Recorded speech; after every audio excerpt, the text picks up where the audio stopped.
आज ओशो संबोधि दिवस पे आप सबके लिए बहुत हार्दिक बधाई देता हूँ।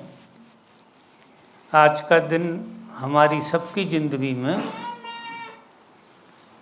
सबसे बड़ी खुशी का दिन है कि कोई पृथ्वी पे ऐसा अवतरण हुआ जिसने ऐसी रचना रची। वहाँ तक तो ठीक था और उस रचना में हम शामिल हो गए। ये अद्भुत हो गया, ये बहुत अद्भुत हो गया। तो तुम सब धन्यभागी हो।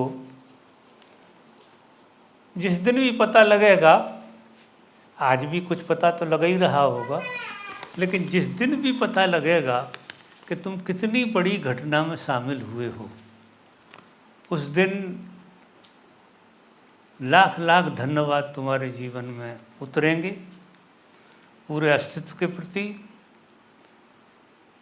हमारे सद्गुरु के प्रति। किसी का प्रश्न है? मेरी सर्जरी के बाद मुझे ऐसा लगता है जैसे मेरा एक जीवन समाप्त हो गया और नई शुरुआत हुई है, पर हृदय में एक प्रश्न उठता है कि इस नए जीवन को कैसे जीऊं, कृपया मार्गदर्शन करें। देखो मित्र, क्या है,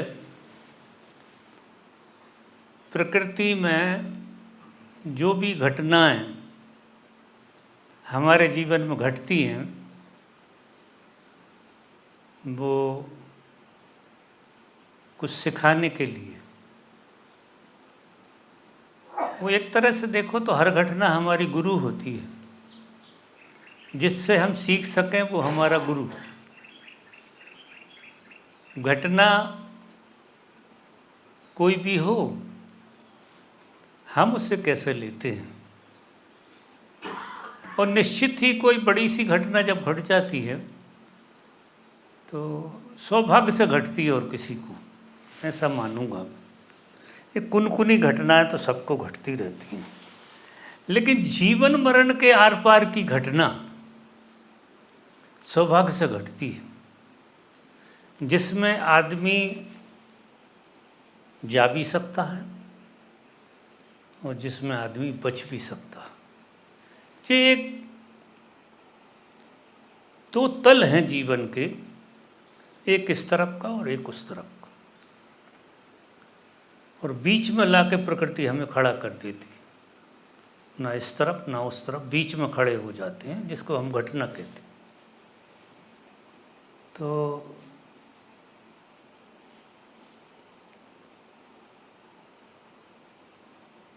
अनायास नहीं होता है जी, ये होता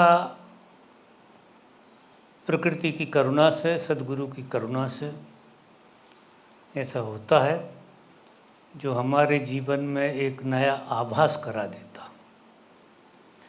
अब दूसरी बात उन्होंने पूछी है कि अब मैं इस ज़िंदगी को कैसे जीऊँ। तो देखो, ये तो साफ हो गया है, तुमने जो जन्म लिया था वो तो ख़त्म हो गया, ये तो पक्की बात हो गई। अब तुम्हें जन्म मिला है जिसमें किसी का हाथ नहीं है सिवा परमात्मा के। जो अब जीवन मिला है उसमें सिर्फ परमात्मा का हाथ है, परमात्मा की कृपा है। उसमें तुम माँ बाप के ऋण से मुक्त हो गए, क्योंकि वो जीवन और सभी चीज़ों से मुक्त हो गए। अब निखालिस जीवन है जी, क्योंकि जो परमात्मा की कृपा से मिला। तो हमको इसको परमात्मा के लिए जीना। फिर भी संसार में टिकने के लिए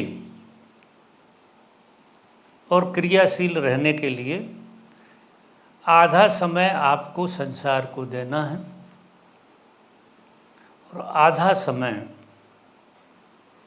परमात्मा के लिए। परमात्मा के लिए समय का मतलब होता उपासना, प्रार्थना, ध्यान,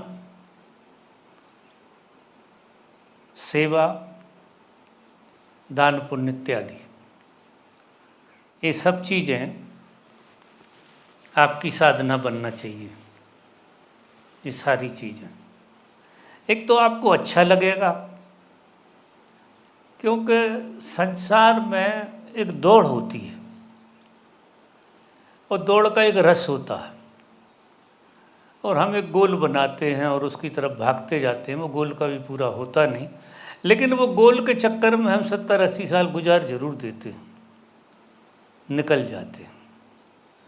अभी जीवन में चूँकि ताजी ताजी घटना है, तो कोई गोल बनेगा नहीं, जीवन में कोई गोल नहीं बनेगा, क्योंकि तुम्हें वो घटना याद आ जाएगी तो वो गोल तुम्हारा काम नहीं करेगा। तो जीवन में तुम बाहर के जगत में ऐसे रहो जैसे अभिनय कर रहे हो।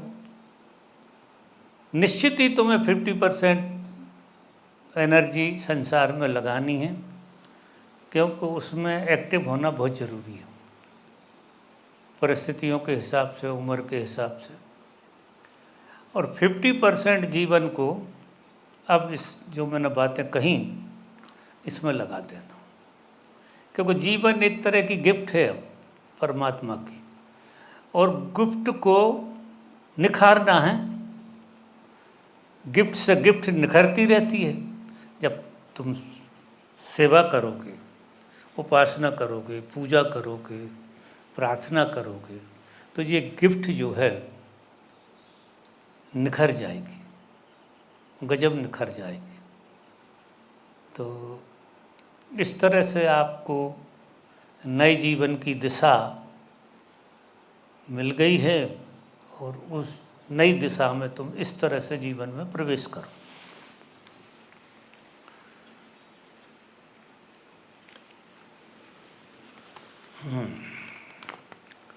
जैसा कि मैंने सुना है आपके प्रवचन में कि शिवरात्रि एक अद्भुत घटना है। इस दिन प्रकृति परमात्मा से मिलने आती है। क्या ओशो जैसे सद्गुरु और किसी भी सद्गुरु के जन्म, मरण और संबोधि दिन का कोई अस्तित्वगत प्रयोजन है? एवं क्या यह दिन जनवरी फरवरी कैलेंडर से देखा जाए या हिंदू कैलेंडर से? बड़ी गहराई में जाकर पूछा है। तो देखिए, शिवरात्रि निश्चित ही प्रकृति परमात्मा को भोगती है, परमात्मा प्रकृति को भोगता है। क्षणों के लिए, कुछ क्षणों के लिए शिवरात्रि के दिन अगर कोई साधक बहुत अच्छे ढंग से जीते हों, साधना से, पवित्रता से, तो परमात्मा और प्रकृति का जो मिलन होता है, वह एक जबरदस्त स्पार्किंग होती है पूरे अस्तित्व में। हम उसमें शामिल हो सकते हैं अगर हम खुले हैं। तो कहते तो ऐसा है कि इन दिनों में, चाहे ओशो की संबोधि दिवस हो, वो भी घटना वही है। शिवरात्रि कहो या बुद्ध वाले दिन की बात कहो या ओशो वाले दिन की बात कहो, घटना और कुछ होती नहीं है। घटना में प्रकृति और परमात्मा एक दूसरे को भोगते हैं, एक दूसरे में लय हो जाते हैं। ना प्रकृति प्रकृति रह जाती, ना परमात्मा परमात्मा होता है। और प्रकृति परमात्मा दोनों एब्सेंट होते हैं, उसमें प्रेम घटता है, उसी में प्रेम घटता है। ना तो अकेले परमात्मा में प्रेम घट सकता है और ना अकेली प्रकृति में प्रेम घट सकता। प्रकृति इतनी कठोर है कि उसमें अकेली में प्रेम घटेगा ही नहीं, उसमें सिवा दंड के कुछ निकलता ही नहीं। और परमात्मा इतना सोया हुआ है, इतना निष्क्रिय है कि उसमें से आप सीधा कुछ नहीं निकाल सकते, कोई इतर नहीं निकलने वाला। तो घटनाएं कुछ ऐसी घटती हैं। कोई कोई साधक अपनी साधना से प्रकृति और परमात्मा को लय कर लेते हैं, दोनों उनके भीतर लय हो जाती हैं, उसको ही हम बुद्धत्व कहते हैं। और किसी किसी को आज के दिन, जैसे ओशो का आज संबोधि दिवस है, तो आज के दिन वही की वही घटना जो शिवरात्रि पर घटी है, ठीक वही की वही घटना आज भी घट रही है। वो तो सतत घटती रहती है। और हम जो है उसमें अगर सच्चाई से, खुलेपन से, पवित्रता से, ईमानदारी से अगर बैठते हैं तो कुछ क्षण तुम्हें उस समाधि के मिल जाएंगे। उस खेल के कुछ क्षण आपके जीवन में उतर जाएंगे और वो आपको इतना कुछ दे के जाएंगे जिसका कोई हिसाब नहीं। और पूछा है हिंदू कैलेंडर से देखें या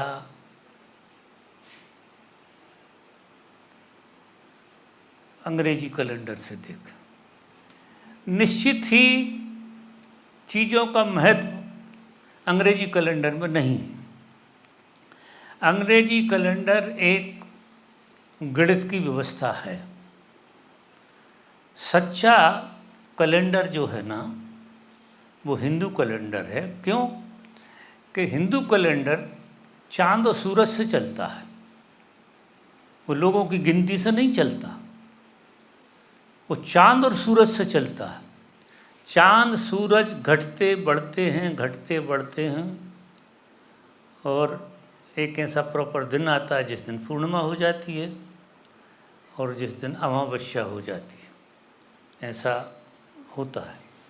तो ऐसी घटनाएं को हम गिनते हैं तारीखों से, ये गलत है। जैसे मैं कहूँ कि आज ओशो संबोधि का दिन है भी या नहीं भी, क्योंकि कैलेंडर से देखेंगे, हिंदू कैलेंडर से, और आज तालमेल बन जाए तो कह नहीं सकता हूँ कि आज के ही दिन वो बात हो। जैसे अधिकतर जो है शिवरात्रि को हम तालमेल मिलाते हैं अंग्रेजी कैलेंडर से, लेकिन शिवरात्रि अंग्रेजी कैलेंडर से देखी ही नहीं जाती। कभी भी वो 14 होती है और 14 को गिना जाता है, अमावस्या के एक दिन पहले की 14 होती है, उस दिन शिवरात्रि कहलाती है।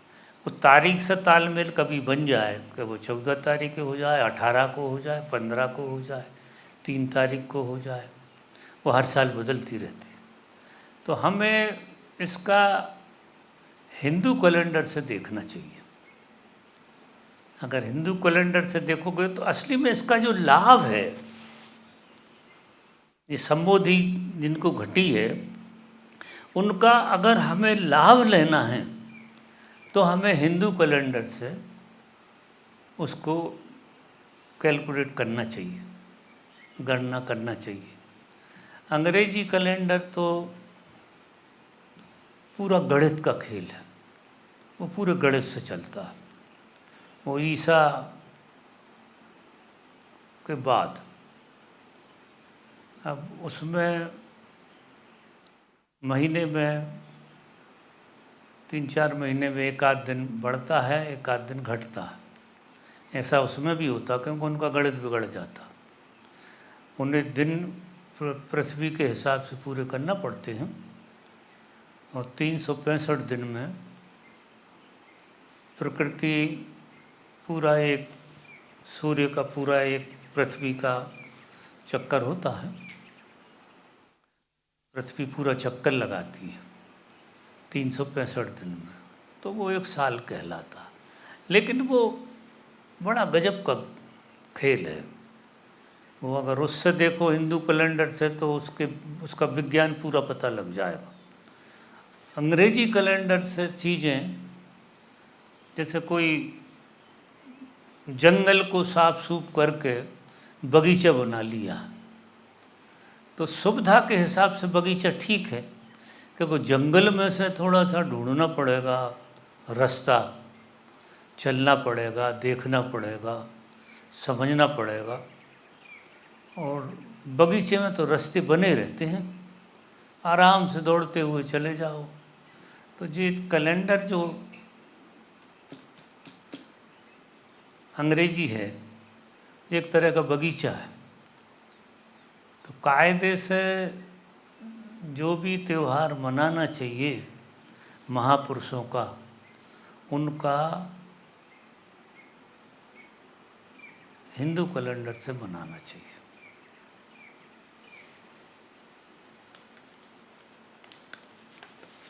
अब किसी और मित्र का है। आपने कहा है कि आज की स्त्री ने अपना स्त्रीत्व खो दिया है, उसके अपने स्त्रीत्व की गुणों को ज़्यादा जीना चाहिए। परंतु बाबा, आपने ही कहा है कि हम खुद को सिर्फ स्त्री या पुरुष की मानकर जीते हैं, खुद सिर्फ स्त्री या पुरुष की तरह ही आइडेंटिटी करते हैं, खुद के सिर्फ स्त्री या पुरुष होने से ही ज़्यादा सम्मानित हैं, जबकि हमें खुद की इस आइडेंटिफिकेशन को भुलाकर सिर्फ हम हैं में जीना चाहिए। तो बाबा, इस दोनों बातों में सामंजस्य कैसे हो सकता है? देखो, दोनों बातें मैंने कही हैं निश्चित ही, और मेरी दोनों बातों में शायद कहीं भी विरोधाभास नहीं। कारण है उसका कि स्त्री को पहले पूर्ण स्त्री होना चाहिए।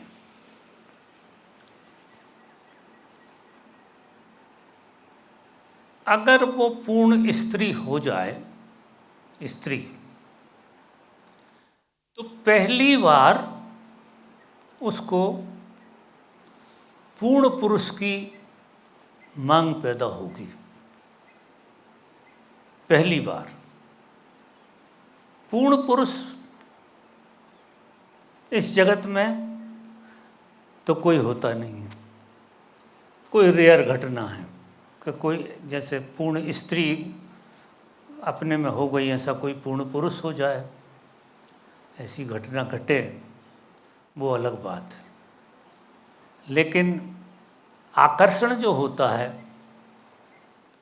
वो विपरीत का होता है। तो जैसी स्त्री जीती है, वो आधी स्त्री होती है और आधी पुरुष होती है।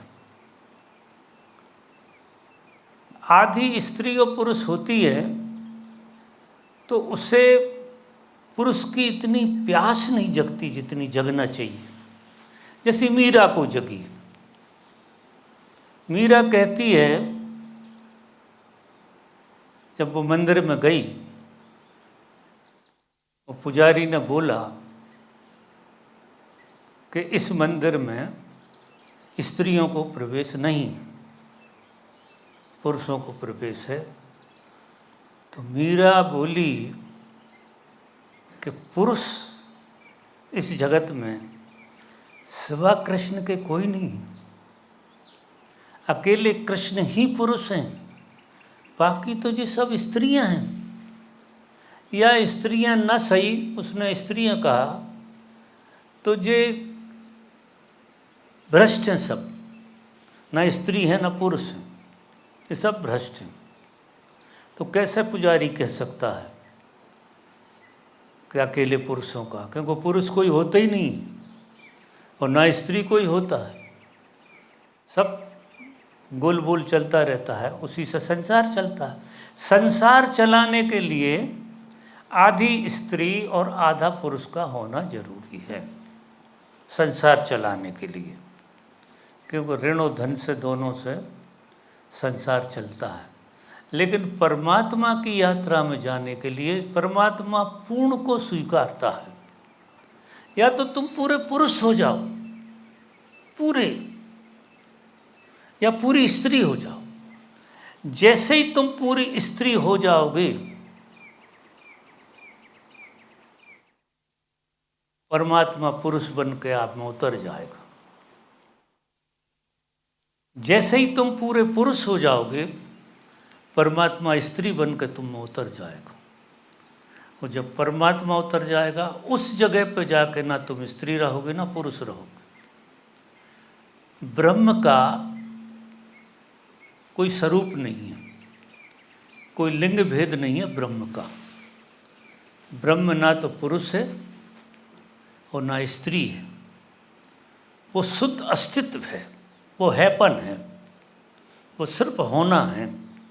ना स्त्री है ना पुरुष है। कोई भी स्त्री अपने स्त्री होने के बोध को जब तक रखेगी, जब तक उसके अंदर कोई भी पुरुष तैर रहा होगा, उसके अंदर कोई पुरुष की प्रतीति आ रही होगी, तब तक वो स्त्री पूर्ण रूप से स्त्री हो नहीं सकती है। कोई उपाय नहीं है। तो मैंने ये कहा था कि आप अपने स्त्रीत्व को संभालो, स्त्री बनो पूरी, स्त्री जैसे जियो। मीरा क्या थी? मीरा क्या थी? मीरा पूरी स्त्री थी, पूरी स्त्री। और बुद्ध क्या थे? पूरे पुरुष। महावीर क्या थे? पूरे पुरुष। राम और कृष्ण को थोड़ा हम अलग कर देते हैं। राम और कृष्ण की अगर हम बात करें तो इनको हम अवतार की श्रेणी में गिनते हैं कि ये ना तो स्त्री हैं ना पुरुष हैं, ये सीधे भगवान हैं, परमात्मा। इसलिए इतने महापुरुष पैदा हुए हैं, उनके भक्त लोग उन्हें भगवान कहते हैं, लेकिन सभी लोग उन्हें भगवान नहीं कहते। हिंदू धर्म के बहुत सारे लोग भगवान नहीं कहते, और जो परमात्मा है वो परमात्मा ही रहेगा।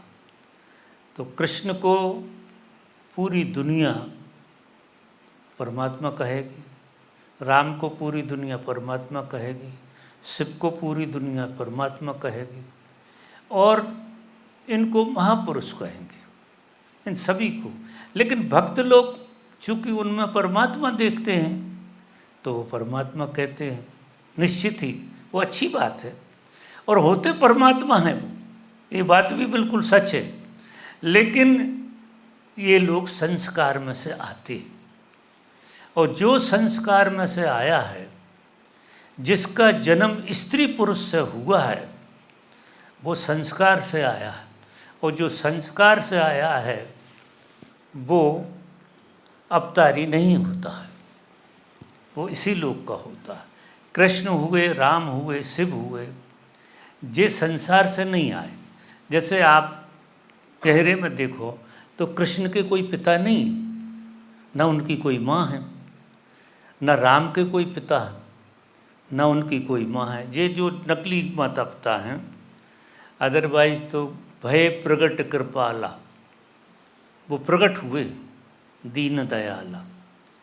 कौशल्या उनके हित में काम कर रहे हैं, हितकारी हैं, माँ का रोल अदा कर रही। क्योंकि चूँकि परमात्मा बच्चा का रूप देगा तो पालन पोषण तो कोई करेगा। जब वो बच्चे के रूप में आएगा तो पालन पोषण तो किसी को करना ही पड़ेगा। तो कोई माँ का रोल करेगा, कोई पिता का रोल करेगा। लेकिन कृष्ण के माँ बाप नहीं हैं। अगर गहरे से पूछो, शिव के कोई माँ बाप नहीं। बहुत लोगों ने ये प्रश्न किए कि शिव के पिता कौन है। शिव से ही पूछे तो वो चुप रहे, उन्हें जवाब ही नहीं दिया। और गहरे से देखो तो शिव में तो बहुत उजागर होती है वो बात। शिव स्वयंभू हैं। स्वयंभू का मतलब जिसे हम शिव कहते हैं वो स्वयंभू का छोटा रूप है। स्वयंभू मतलब जो स्वयं से पैदा हुए हो, खुद से, अपनी इच्छा से पैदा हुए हैं वो। उनने निर्णय किया कि मुझे प्रकट होना है और वो हो गए। इतनी सी बात है, क्योंकि वो परमात्मा है, अवतारी है। तो स्त्री को पूर्ण कर ले, पूरी स्त्रीणता को जिए, पूरी स्त्रीणता को, उसे इतनी स्त्रीणता को जिए कि पुरुष दिखाई ना दे रहे हो, इतनी स्त्रीणता को जिए। तो पुरुष का दिखना, पुरुष एक ही दिखाई देगा फिर, और वो परमात्मा होगा। और इस पुरुष जो है ना, इतने पुरुष तत्व को संकल्प से जगा ले, इतना पुरुष हो जाए, इतना पुरुष हो जाए कि स्त्री बिल्कुल विदा हो जाए उसके भीतर, तो उसमें स्त्रीण परमात्मा मजा देखना।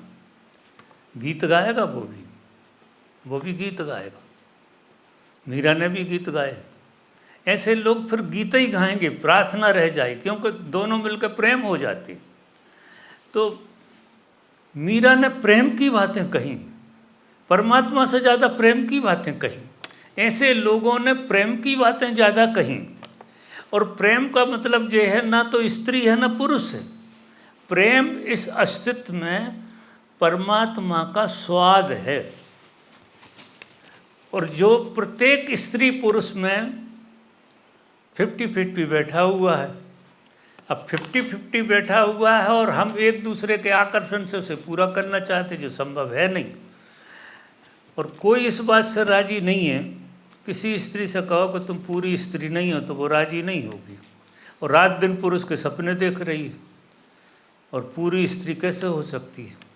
और कोई भी पूरा पुरुष नहीं है, वो स्त्रियों के सपने आते रहते हैं उसके लिए। तो जब तक आपके अचेतन में से, अचेतन के अचेतन में से पुरुष विदा हो जाए तो आप पूरी स्त्री हो गए। तो फिर जो मैंने दूसरी बात कही है कि जिस खुद की आइडेंटिटी मिट जाएगी, खुद की आइडेंटिटी करने की ज़रूरत नहीं। आइडेंटिटी शब्द जो ठीक नहीं दिया है ना, हमें अपने अंदर सबसे ज़्यादा स्त्रीणता को अनुभव करना चाहिए।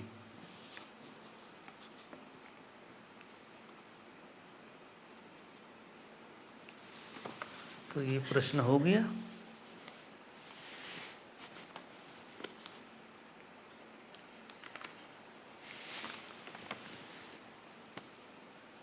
खूब खूब धन्यवाद। आपका आशीर्वाद हमेशा बना रहे। ध्यान मार्गी के साधक संकल्प करते हुए ध्यान में आगे बढ़ते हैं और अहंकार भी मजबूत होता है। अहंकार इतना मजबूत हो जाता है कि उसे लगता है कि किसी की ज़रूरत नहीं। लेकिन ध्यानी को अंत में तो समर्पित ही होना पड़ेगा, लेकिन समर्पण तो उसे आता ही नहीं है। और उस मुकाम से उसे पता चल रहा है कि यह मेरा में बाधा डाल रहा है, और जो विधियाँ श्वास के द्वारा कोई भी सब तरह की रुकावटें दे रही हैं, वह तड़पता है, रोता है, कैसे इसे मुक्त हुआ जाए। आप सुझाव दें, ऐसे में क्या किया जाए। देखो,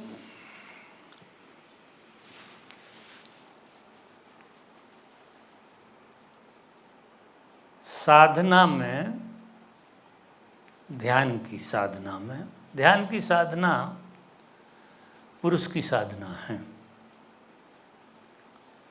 स्त्री की साधना सेवा, नृत्य, प्रार्थना, पूजा, ये स्त्री की साधना में आते हैं।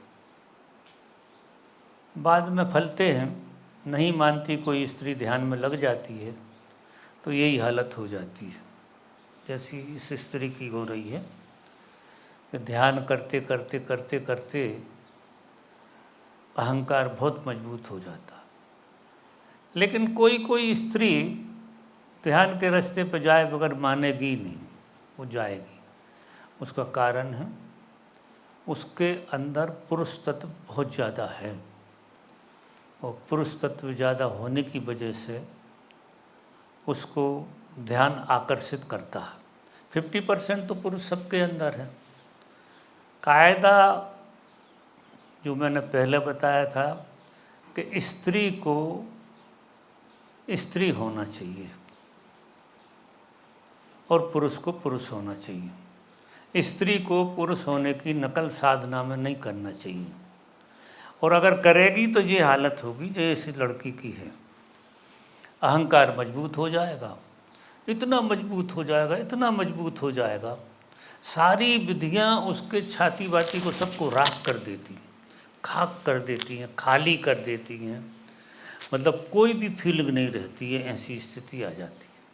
फिर उसके अंदर एक ही चीज़ बचती है कि रोऊं, चिल्लाऊं, तड़फूं, किसको पुकारूं, कोई परमात्मा समझ में आता नहीं, सब पे संदेह होने लगता है। ये सब चीज़ें ऐसी स्त्री को हों। एक रास्ता तो ये बढ़िया है कि वो इतनी रोए, इतनी रोए, इतनी रोए कि उसके अंदर से पुरुष गल जाए। क्योंकि रोना एक ऐसी चीज़ है स्त्री के लिए, रोने में उसके अंदर का पुरुष तत्व पूरा गल जाएगा। क्योंकि पुरुष तो रोने को छुपाता है, वो रोता नहीं है। तो स्त्री को इतना रोना चाहिए, इतना रोना चाहिए, चीख मार मार कर रोना चाहिए, पूरे प्राणों से रोना चाहिए, पूरी नाभि तक जाए रोना उसका। तो अगर वो एकांत में किसी पेड़ के नीचे, किसी पहाड़ी पे बैठ के, क्योंकि कमरों में तो ये मुश्किल होता है थोड़ा सा, नदी के किनारे घंटों रोए, घंटों, इतनी रोए कि उसकी पूरी नाभि जग जाए। रोने में नाभि जग जाती है। दो चीज़ें इतनी अच्छी हैं प्रकृति ने हमें दी हैं, एक रोना और एक हंसना।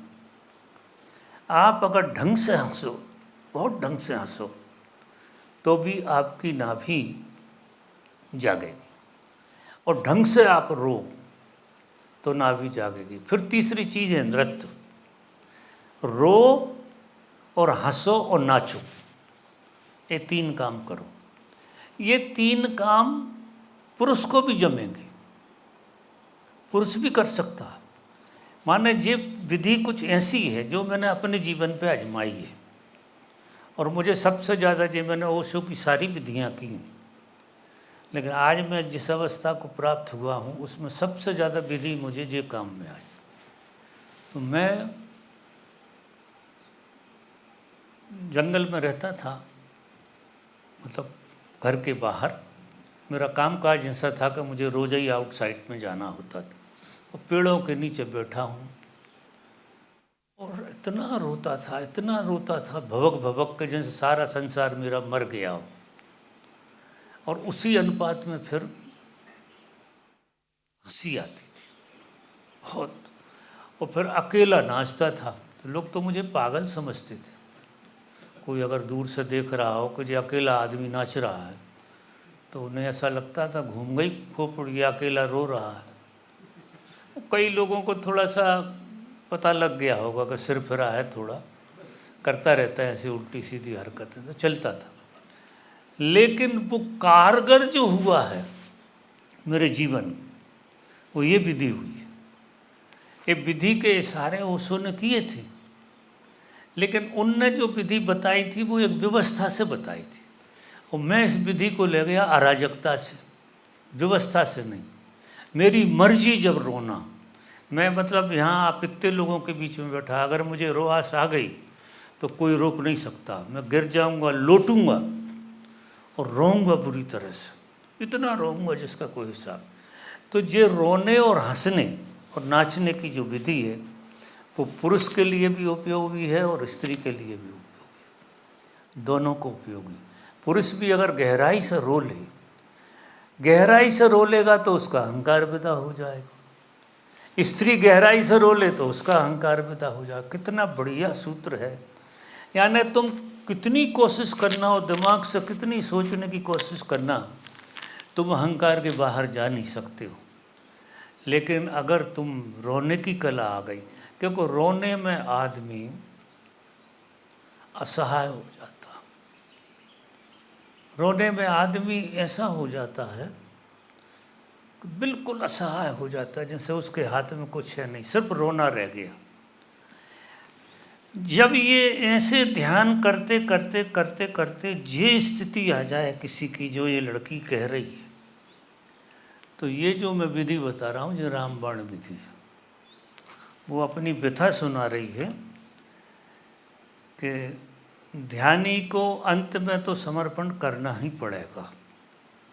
तो अब ये आ गया समर्पण, ये जो रोना है, ये समर्पण आ गया, अंत आ गया इसका। इसके ये दंड बैठक अब काम में नहीं आए, ये उसे भी समझ में आ गए। लेकिन समर्पण तो उसे आता ही नहीं है, रोना तो आता है, समर्पण नहीं आता, रोना तो आता। और रोने से समर्पण आ जाएगा, रोने की कला आ जाए तो रोने से अहंकार गलेगा, अहंकार के गलने से समर्पण आ जाएगा। सारा जुड़ा हुआ है, इतना सुंदर है जिसका कोई हिसाब।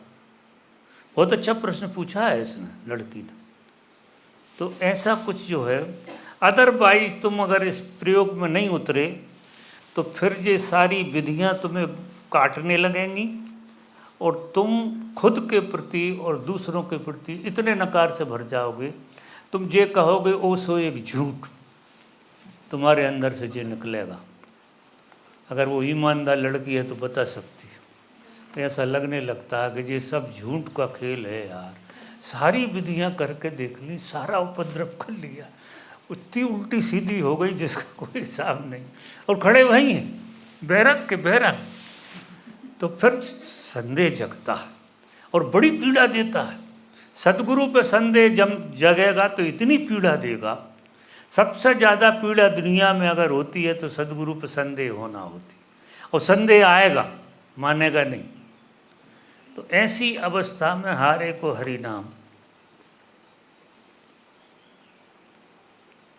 वो रुकावट दे रही हैं सारी विधियां भी। वह तड़पता है, रोता है, कैसे मुक्त हुआ जाए, आप सुझाव दें। तो मेरे सुझाव ये हैं, आपको अब किस तरह से आगे इनको ले जाना है वो आपकी बात। कायदे से आज के आज शुरू कर दो, यहाँ हॉल में भी लगे तो शुरू हो जाओ, कोई रोकने वाला नहीं है। यहाँ सब समझते हैं कि एक पागलपना हो गया होगा।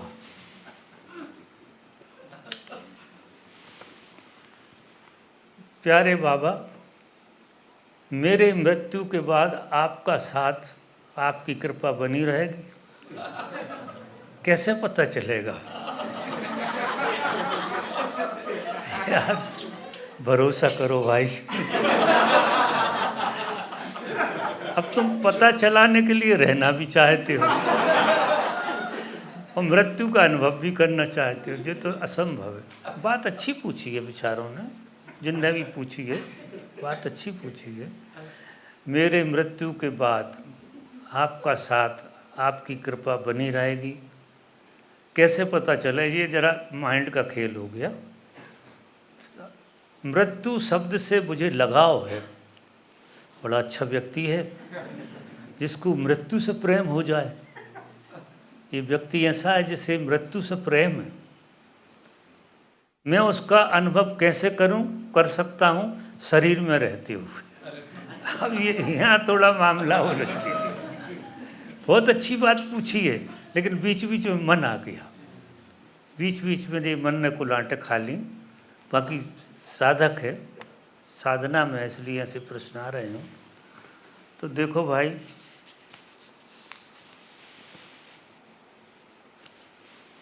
मृत्यु को समझना पड़ता है। मृत्यु न किसी की होती, न किसी ने देखी है, न किसी को मृत्यु होती है, न कोई मरता है, लेकिन मृत्यु को समझी जाती है। जैसे रात के आप एक सपना देखते हैं और जब नींद खुलती है तो सपना मर जाता है, सपना मर जाता है। तुम तो बने ही रहते हो, सपना मर जाता। तो वो क्या थी? कल्पना थी। अब ये जो मृत्यु है, ये हमारे अंदर बहुत बड़ी कल्पना है।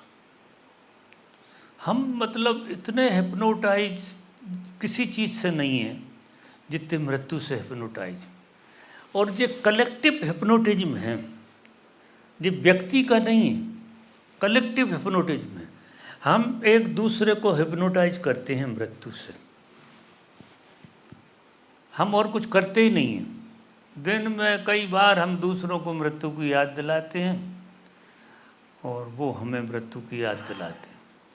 छोटे बच्चे भी बड़ा काम करते हैं, माँ को इतनी मृत्यु की याद दिला देते हैं, इधर मत जा, उधर मत जा, मर जाएगा, ऐसा हो जाएगा, वैसा हो जाएगा। माँ परेशान हो जाती है। ये प्रकृति का खेल है। प्रकृति में और कुछ हो ही नहीं रहा है, एक झूठ का जबरदस्त सम्मोहन चल रहा है कि मर ना जाए, और मरता कोई है नहीं। तो मृत्यु को समझना पड़ता है, बहुत बारीकी से चिंतन करो। लगाव की जरूरत नहीं है, चिंतन की जरूरत है। चिंतन कैसा करो? कोई भी चीज का चिंतन करो तो कैसे करो? देखो, तुम आग में हाथ डाला,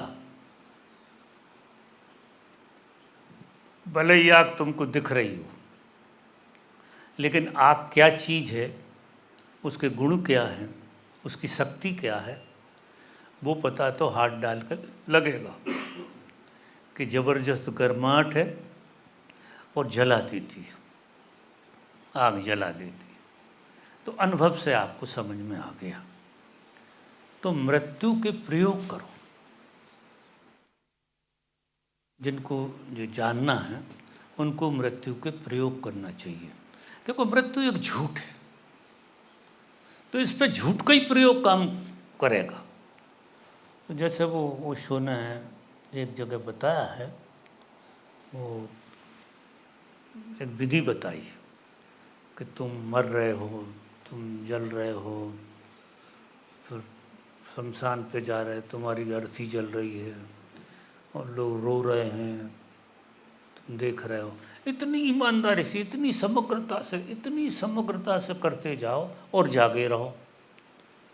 उसमें खो नहीं जाना, जागे रहना है और उस अनुभव को देखते ही जाना, देखते ही जाना, देखते ही जाना। जब सैकड़ों बार तुम उस अनुभव को देख लोगे, अपने आप तुम्हें ऐसा लगने लगा कि मृत्यु एक झूठ है, क्योंकि तुम रोज ही तो मर के लौट रहे हो। जब रोज मर के लौटोगे तुम वहाँ से, तो तुम्हें ये लगेगा, यार जब हम मर रहे थे जब तो असली लग रहे थे, बिल्कुल ऐसा लग रहा था कि हम मर ही गए, बिल्कुल बिल्कुल जलते हुए देख रहे थे हम अपने को, लोग भी रो रहे थे। तो ये उस समय का की तो सच्चाई है। तो एक बार से नहीं, सैकड़ों बार जब तुम इस अनुभव से गुजरोगे, सैकड़ों बार, तो तुम्हें ये बोध जगने लगेगा कि मृत्यु हिप्नोटिज्म है। तो ये विधि जो है ना, मृत्यु का डी हिप्नोटिज्म है, ये जो ओशो ने बताई। अगर समग्रता से कोई आदमी इस प्रयोग को करता है तो मृत्यु के बाहर तो कोई जा नहीं सकता, लेकिन मृत्यु क्योंकि है ही नहीं तो उसके बाहर भीतर तो क्या जाना। लेकिन मृत्यु के भय से तुम बाहर जरूर आ सकते हो।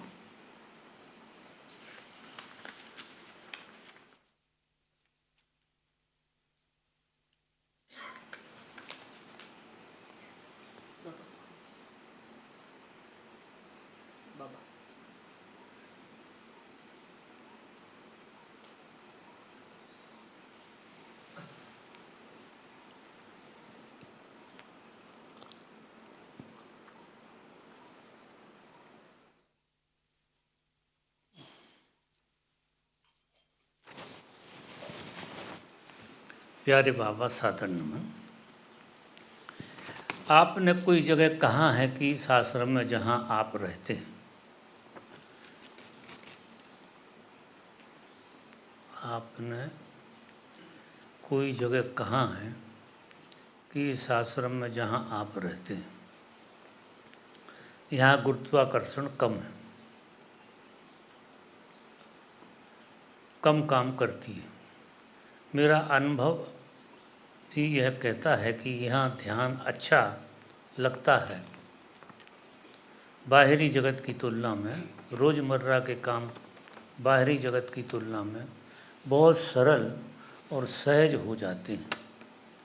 कृपया गुरुत्वाकर्षण के इस रहस्य को समझाइए और क्यों गुरुत्वाकर्षण में गुरु नाम ही पहले जुड़ा है, क्यों ग्रेविटी शब्द में भी कहीं ना कहीं गुरु शब्द की ही झलक मिलती है। कृपया गुरु शब्द की गरिमा की व्याख्या समझाइए और यह गुरुत्वाकर्षण आपकी गैर मौजूदगी में कितना और कैसे काम करेगा, कृपया दृष्टि डालिए। मतलब लोगों की तैयारी हो गई ऐसा लगता है कि लोगों को लगने लगा कि अब बाबा जल्दी शरीर छोड़ने वाला है। ऐसा डर लगने लगा, डर लग रहा है लोगों के लिए। तो देखो,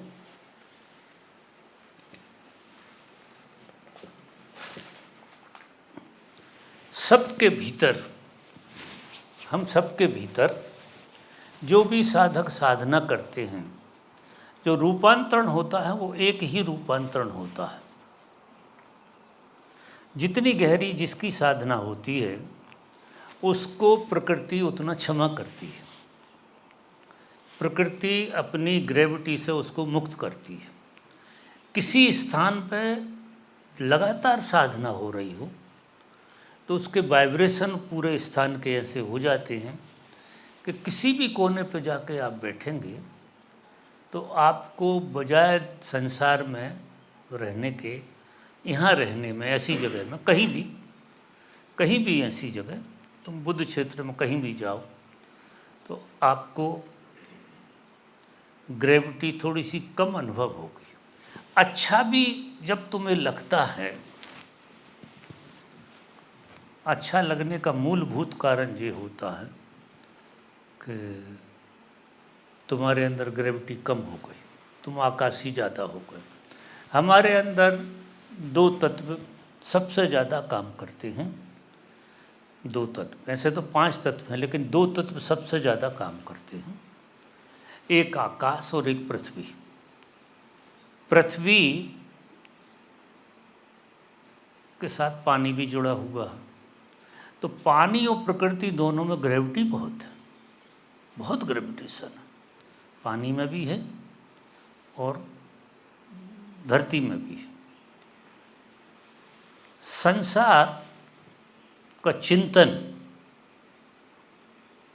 पूरा का पूरा ग्रेविटी से भर देता है हमें, क्योंकि संसार में हम मिट्टी की बातें करते रहते हैं ज़्यादातर। अब ये जो पैसा है, रुपया है, रुपया मिट्टी है, 100% मिट्टी है, पत्थर मिट्टी जो भी कहो, चाहे वो चांदी का बना हो चाहे सोने का बना हो। सोना भी उतना ही ग्रेविटी लिए हुए है जितनी मट्टी लिए हुए है। तो मट्टी और सोने में बड़ा भारी भेद नहीं है, उनके अणु का फर्क है। कुछ एक खास तरह के अणु इकट्ठे हो गए हैं सोने में, और मिट्टी में एक खास तरह के अणु है, इतना ही भेद है। लेकिन गुणधर्म उनके दोनों के ग्रेविटी के हैं। पानी में भी ग्रेविटी बहुत है। और पैदाइशी हमारे अंदर आकाश उतरा हुआ है, पैदाइशी। ऐसे भी लोग कहते हैं कि शरीर में 70% पानी होता। पानी एक तरह से देखो तो मिट्टी है, मिट्टी से थोड़ा सा उठा हुआ। धरती में बहाव नहीं है, पानी में बहाव है, लेकिन बहाव धरती पे ही है। जैसी जैसी धरती आड़ी टेढ़ी चली जाती है वैसा वैसा पानी बहता रहता है, लेकिन ग्रेविटी पानी से जुड़ा ही रहेगा। वो ऐसा रख दो, बिना बिना साधन के रख दो तो नीचे गिर जाएगा पानी, कोई उपाय नहीं है। तो प्रकृति में सबसे ज़्यादा ग्रेविटी पानी में और मिट्टी में है। तो जो जैन लोग साधना करते थे तो ये दो चीज़ों से परहेज करते थे। एक तो ज़मीन को बहुत कम उपयोग में लाते थे, वो बहुत कम। अधिकतर उनके आश्रम होते थे, वो आकाश बहुत ज़्यादा होना चाहिए। आकाश का मतलब ऊंचाई पे। आप जितनी ज़्यादा ऊंचाई पे जाएंगे उतना आकाश का विस्तार आपका ज़्यादा हो जाएगा, ज़मीन का विस्तार कम रह जाएगा। आकाश का विस्तार बहुत फैल जाएगा आपके चारों तरफ। तो ऐसी जगह पे भी बैठने में कभी आप देखना, जैसे हम पहाड़ी पे बैठते हैं तो हमें अच्छा लगता है, वहाँ भी ग्रेविटी कम हो जाती है और आकाश हमको ज़्यादा पकड़ लेता है। जहाँ जहाँ आकाश हमें ज़्यादा पकड़ता है वहाँ वहाँ हमें अच्छा लगता है, और जहाँ जहाँ ज़मीन ज़्यादा पकड़ती है, जैसे आपको पानी में उतरना अच्छा लगता है लेकिन उधर से लौट के आके थक जाते हो, वहाँ आपकी ग्रेविटी बढ़ जाती है, कम नहीं होती पानी में। अगर एक आध घंटा तैर लो तो ऐसी ज़्यादा ग्रेविटी से भर जाओगे आप, बहुत ग्रेविटी। हो भूख लगेगी वो अलग, आते ही खाने का दिल करेगा, कुछ भी खा लो, क्योंकि वहाँ शक्ति क्षय होती है, लड़ाई होती है तैरने में, इसमें उसमें। तो ये जो प्रकृति का नियम है, ये दो ही नियम काम कर रहे हैं यहाँ, आकाश और पृथ्वी।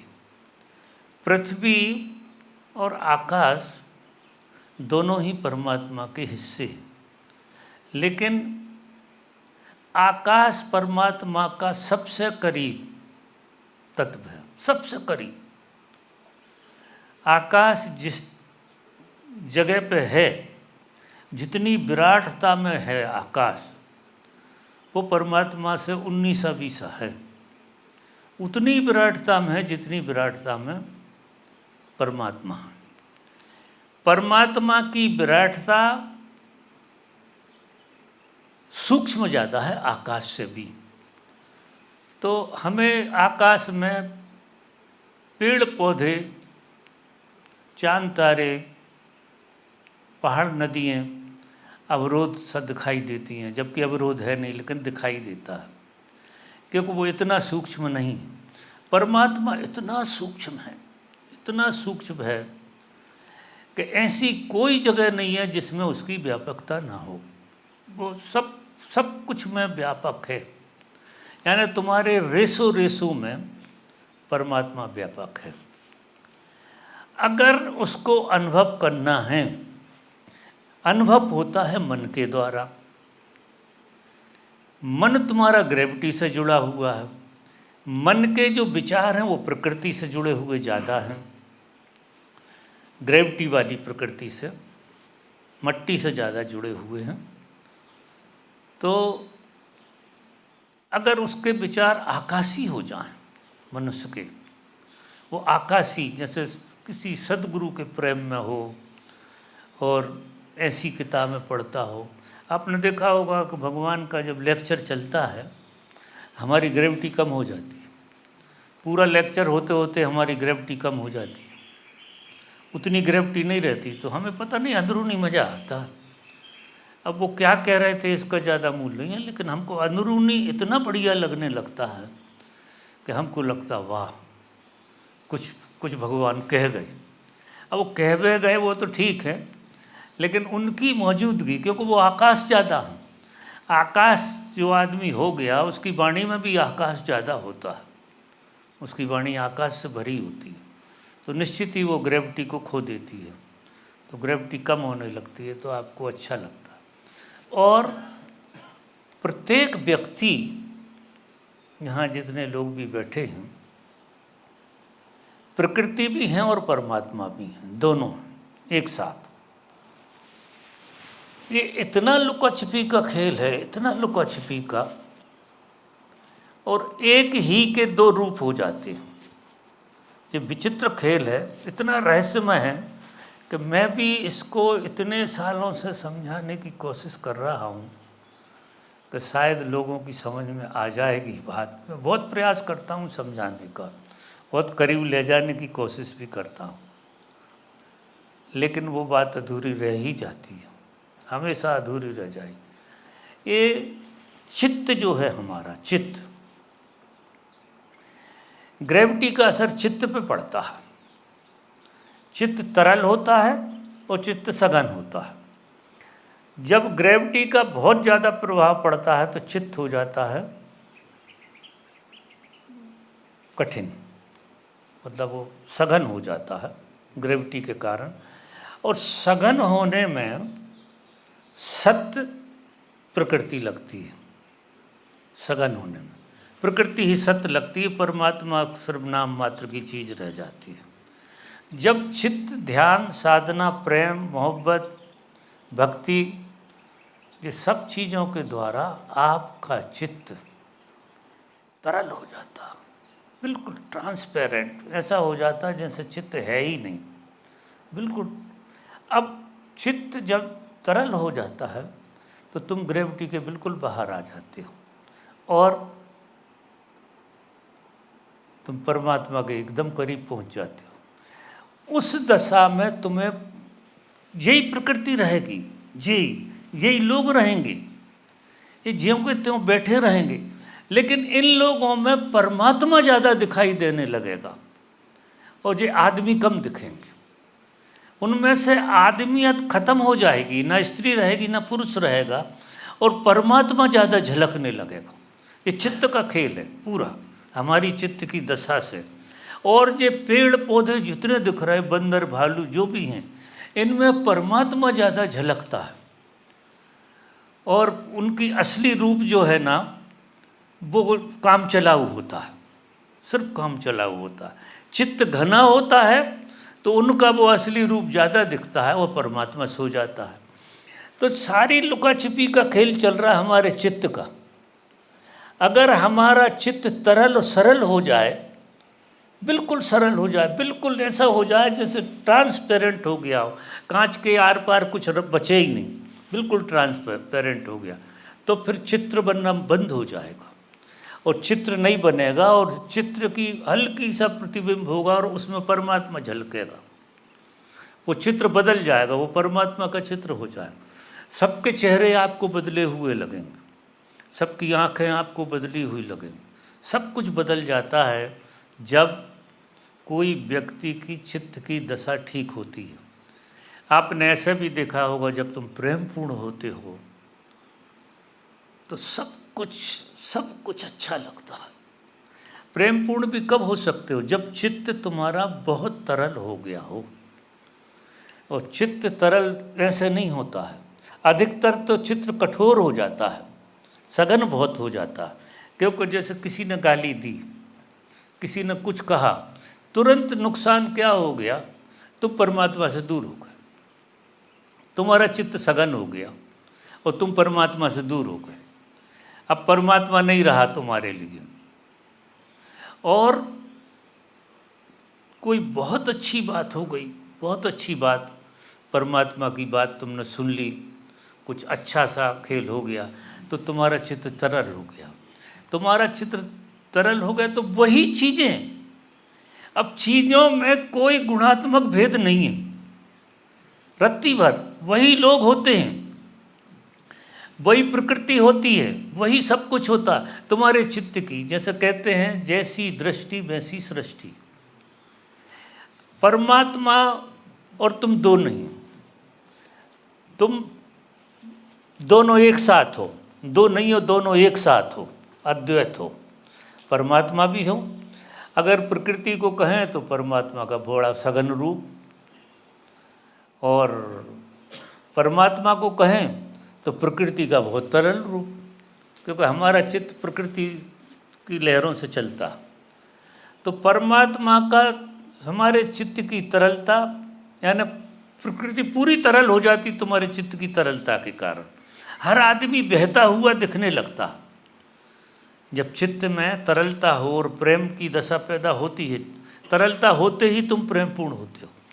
और एक घटना और घटती है कि जब जब भी तुम्हारा चित्त तरल होगा तुम सबके पैरों में आ जाओगे, तुम्हें सबके पैर छूने का दिल करेगा। इसमें अहंकार के लिए बिल्कुल जगह नहीं होती। जब तुम परमात्मा होते हो तो तुम आखिरी आदमी भी हो जाते हो। मजा देखो, जैसे जैसे तुम्हारे चित्त में परमात्मा तत्व आएगा वैसा वैसा परमात्मा तत्व सब में दिखाई देने लगेगा। और तुम क्या करोगे, हर एक को नमस्कार करोगे। हर एक ऐसा लगेगा कि वाह, कहाँ ढूंढने जाना, ढेर लग रहा है परमात्मा का। इतने अपार अमाउंट में है वो जिसका कोई हिसाब नहीं, चारों तरफ फैला हुआ है। लेकिन हमारे चित्त की दशा को हमें ठीक करना और कुछ करना नहीं, परमात्मा को जीना है।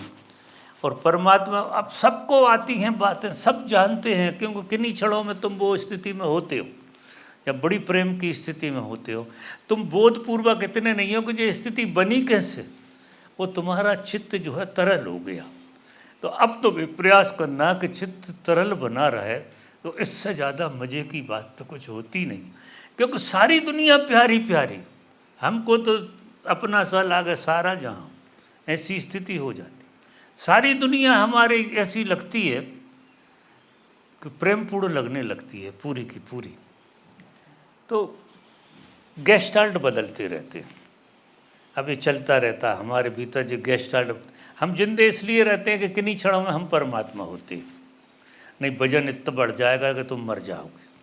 और बहुत सारे क्षणों में हम संसारी होते हैं। बहुत ज़्यादा खराब आदमी जिसे खराब कहते हैं हम, खराब तो कोई नहीं होता, वो खराब हम उस आदमी को कहते हैं कि वो परमात्मा को निमिष मात्र को छूता है और बाकी टाइम इसी खेल को जीता। बुद्ध हम उसे कहते हैं कि 99% वो है परमात्मा को जीता, 1% संसार को जीता। फिर उसके भी ग्राफ घटते रहते, वो भी 10-5% नीचे सरक आता है, थोड़ा टटोले के हिसाब से, क्योंकि लोगों के साथ रहना, वैसी बातें करना। लेकिन उसके ग्राफ जैसे ही होश में आया कि ग्राफ बदल जाता, तो वो परमात्मा होता। 100% परमात्मा कोई होता नहीं है, शरीर में रहकर हो नहीं सकता। 100% कोई प्रकृति नहीं हो सकता, यानी दुष्ट से दुष्ट आदमी भी 100% दुष्ट नहीं हो सकता है इस दुनिया में। और बुद्ध से बुद्ध आदमी 100% बुद्ध नहीं रह सकता। रेशो हैं यहाँ, 1 का 99 का रेशो है। ये रेशो बदलते रहते हैं, कभी उस तरफ से रेशो इस तरफ गिर जाता, कभी इस तरफ से रेशो उस तरफ गिर जाता। लेकिन साक्षी एक तीसरी चीज है, साक्षी इस घटना को देखता है, साक्षी इस घटना को जानता है। तो साक्षी में जो लोग जीते हैं वो कभी भी अपने ग्राफ को ऐसा ऐसा कर सकते हैं, वो मर्जी पड़े, जब चाहें वो परमात्मा की तरफ झुक जाएं, वो जब चाहें थोड़ा संसार को भी टटोल लें। तो वे मूढ़ता भी करते हैं तो अपनी जान के करते हैं, क्रोध भी करेंगे तो जान के करेंगे, कोई उपद्रव करेंगे तो जान के करेंगे, कोई उपद्रव को मजा देखते और फिर अपने कोने में सरक गए, अपनी दुनिया में चले गए और मज़े में चले गए। ऐसा चलता रहता है। तुम भी खेल तो वही खेलते हो, लेकिन साक्षी तुम्हारे पास है नहीं, तो पहचान नहीं है। तुम कब चले जाते हो, कब तुम्हारा गियर बदल जाता शैतानियत में, पता नहीं लगता। और कब तुम शैतान से परमात्मा हो जाते हो, ये भी पता नहीं लगता। तो जब तुम शैतान से परमात्मा होते तो तुम्हें लगता कोई कृपा हो गई, कोई भगवान की कृपा हो गई, कोई सहारा मिल गया, कोई इशारा मिल। कभी कभी ऐसा होता भी है। और किसी शैतान का साया पड़ गया तो ये लगता है कि नज़र लग गई, कुछ गड़बड़ हो गया मामला। तो ऐसा खेल चलता है। तो मित्रों, सारे प्रश्न हो गए करीब करीब, मेरे ख्याल से सब हो गए। तो मैं अब आप सबसे विदा लेता हूँ।